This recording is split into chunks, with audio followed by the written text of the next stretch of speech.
राधे राधे, जय श्री कृष्णा। लड़कियों को मजबूत कैसे बनाएं? गंदी नज़रों से संबंधित ये कहानी है और काफ़ी शिक्षाप्रद कहानी है। तो पूरी कहानी आप सभी को जरूर अवश्य पढ़नी चाहिए। अगर आपको वीडियो पसंद आती है तो प्लीज़ चैनल को सब्सक्राइब जरूर कर लेना, लाइक कर देना और शेयर कर देना। रानी शाम को अपने पति के लिए जूस बना रही थी। तभी उसकी छोटी बहन रोली का फ़ोन आया। रानी ने जल्दी से फ़ोन उठाया और कहने लगी, मैं तो अभी तुझे ही याद कर रही थी। तुझे आम का जूस बहुत पसंद है ना, इसलिए जब भी बनाती हूँ हमेशा तेरी याद आ जाती है। पर रोली बिल्कुल खामोश थी। जब रानी ने उसकी खामोशी का कारण पूछा तो रोली की सिसकियों की आवाज़ रानी के कानों में साफ सुनाई पड़ रही थी। रानी बहुत घबरा गई और उसने रोली से जोर देकर पूछा कि आखिर क्या हुआ है। तब रोली ने डरते डरते बताना शुरू किया कि अभी मेरे मोबाइल पर किसी अनजान व्यक्ति का फ़ोन आया था और वह मुझे कह रहा था कि वह मुझे जानता है और उसके पास मेरी कुछ फ़ोटोज़ हैं और अगर मैंने उसकी बातें और शर्त नहीं मानी तो वह उन फ़ोटोज़ को इंटरनेट पर डाल देगा।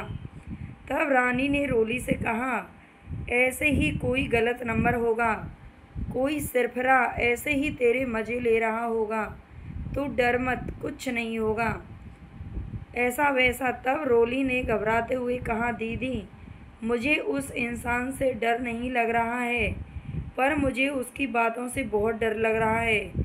यह कहकर रोली रोने लगी। तभी रानी ने कहा, तो बताना उस इंसान ने क्या कहा है तुझे? तब रोली बोली, उसने मुझे कहा है कि अगर वह मेरी फ़ोटो इंटरनेट पर ना डाले तो मुझे उसकी सारी मांगें पूरी करनी होंगी। उसने कहा है कि आज रात वह मेरे घर पर आएगा। और इतना कहते ही रोली ज़ोर ज़ोर से रोने लगी और रोते रोते बोली, दीदी मुझे उसकी बातें सुनकर घिन आ रही है। ऐसा लग रहा है जैसे उसने मेरे साथ कुछ गलत कर दिया हो। अगर अभी वह मेरे सामने आ जाए तो मैं उसे इसी वक्त जान से मार दूंगी। इतना कहकर रोली चीखने लगी। तभी रानी ने रोली से कहा, अरे रोली तू संभाल अपने आप को और मुझे उस घिनौने इंसान के नंबर भेज दे, मैं उसे अभी मज़ा चखाती हूँ। यह कहकर रानी ने फ़ोन काट दिया। रोली ने उस बदमाश के नंबर और उनके बीच हुई बात की रिकॉर्डिंग रानी के पास भेज दी। जब रानी ने वह रिकॉर्डिंग अपने पति को सुनाई तो दोनों के होश उड़ गए। रानी और रोली दो बहनें हैं। उनकी मम्मी का अभी 3 साल पहले ही देहांत हो चुका था और रानी की शादी भी अभी 1 साल पहले हो गई थी।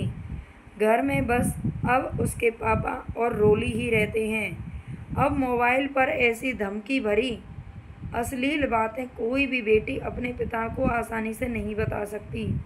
इसलिए रोली ने सारी बातें अपनी दीदी रानी को बता दी। अगले दिन ही रानी और उसका पति पुलिस स्टेशन पहुंचते हैं। वहां पर जाकर उस इंसान के खिलाफ पुलिस कंप्लेंट करवा आए। बाद में जब पुलिस ने छानबीन की तो पता चला कि वह लड़का रोली के मोहल्ले का ही था, जो मानसिक गंदगी से पीड़ित था।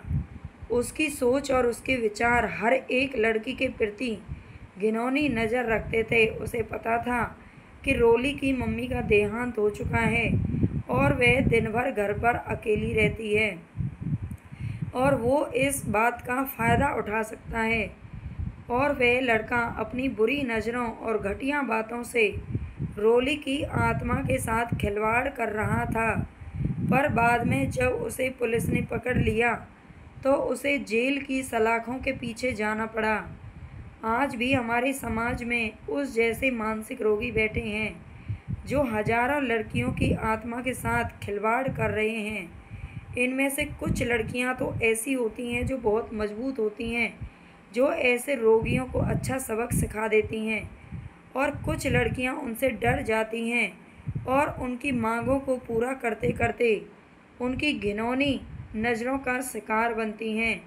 पर आज समय आ गया है कि ऐसे मानसिक रोगियों को हम लड़कियां ही सबक सिखा सकती हैं। इसलिए लड़कियों को उनसे डरने की बजाय उनका डटकर सामना करना चाहिए।